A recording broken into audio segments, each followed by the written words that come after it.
Welcome back, everyone. Ready for another deep dive? Always. Okay, so today we're looking at something a little different. We've got 9 life lessons, all pulled from this piece called, well, it's titled, She Didn't Test This Can't Keep Doing.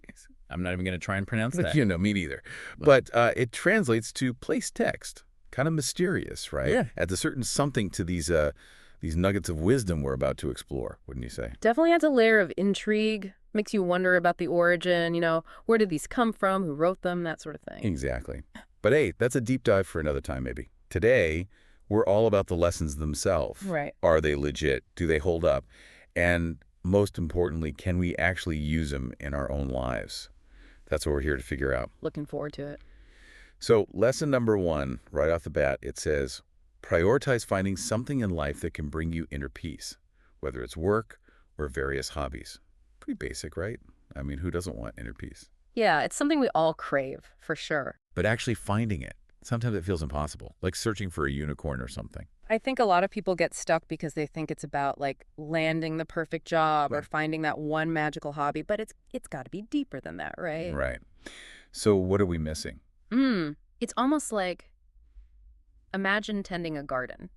You can't just, throw some seeds down and expect instant blooms. Okay, I like where you're going with this. Inner peace. It's got to be cultivated, It comes when we start paying attention to ourselves, what we're feeling, what we're thinking, that kind of self-awareness. Okay, so it's not just what we do, but how we think about it, how we react to things. Exactly. It's about nurturing that inner landscape. Love that. Yeah. Inner landscape. Stealing Yeah. that.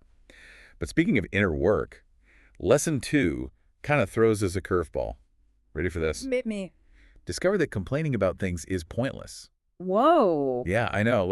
I'm all for positive thinking and everything, but sometimes you just got to vent, right? Oh, absolutely. It's not about stuffing down our feelings. That's not healthy. So how do we make sense of this no complaining thing? Well, maybe it's about recognizing when we're stuck in a loop. Like when complaining becomes our default mode, it's not about ignoring problems, but about choosing where we focus our energy. So less woe is me, more, okay, what can I actually do about this? Exactly. Shifting from complaining to problem solving. And that actually ties in nicely with lesson 3, which I gotta admit, kind of threw me at first. Oh, what's that? It says, learn to listen to your inner voice less and be more discerning, because in reality, instincts are not always reliable. Hold on. Aren't we always told to trust our gut? Yeah, it's blatantly the yeah, ultimate in advice, right? Our gut feelings, they're not always coming from a pure, objective place. Ooh, okay, explain this. Well, think about it. Our instincts are shaped by everything we've experienced. Past relationships, things our parents told us, stuff we see on social media, even stuff we're not consciously aware of. It's like we're looking through a lens that's been smudged up by all this baggage. Exactly. And that smudged lens can really distort things. So how do we know when to trust our gut and when to be like, maybe not? That's where discernment comes in. And this actually connects to lesson 4, which tells us to stop seeking approval from others. Create your identity by being yourself. Right. Are we really making choices that feel true to us, or are we just trying to please everyone else? Yeah, I see the connection. If we're constantly seeking validation from others, it's like we can't even hear our own inner voice, let alone trust it. Right. It gets drowned out by all the noise. So self-awareness is key. Got to tune out the external noise and tune into what we truly want. Exactly. Which brings us to lessons 4 and 5. They're almost like two sides of the same coin. We've got self-approval and then this idea that the most important thing is taking care of yourself. The positive energy that emerges will naturally be transmitted to those around you. It's like, how can you pour from an empty cup?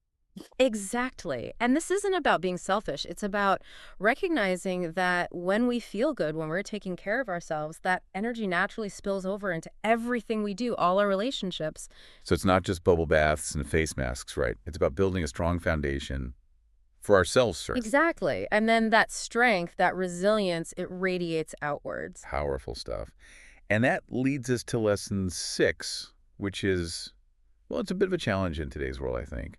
It says, accept your own imperfections, because ultimately you can't change them. They are part of who you are. In a world of filters and curated Instagram feeds, this one hits hard. It does. It's almost revolutionary, right? To just accept ourselves, flaws and all. It is. It's like Giving ourselves permission to be human, and when we do that, we open the door for self-compassion, and that spills over into how we treat others, too. So true. Okay, ready for some more practical advice? Holly. Lessons 7 and 8, they're like a 1-2 punch of good old common sense. Number 7 reminds us that the brain has limitations. Don't forget to relax your mind through physical movement. And then 8 adds, consuming media will affect your feelings and emotions in the long term. Avoid spending unnecessary time on things that aren't essential. It's like a recipe for a mental detox. It really is. We know, like, scientifically moving our bodies, even just going for a walk, does amazing things for our brains. Yeah. Clears the cobwebs. And then when we pair that with being mindful about what we're feeding our minds, you know, the news, social media, all that, it's like hitting the reset button. Love it. Okay, and to wrap things up, we've got lesson 9. This one feels like a call to action. Develop greater responsibility, being ready to solve problems by yourself instead of blaming your surroundings. It's a powerful reminder to own our stuff, you know? Yeah, no more playing the victim.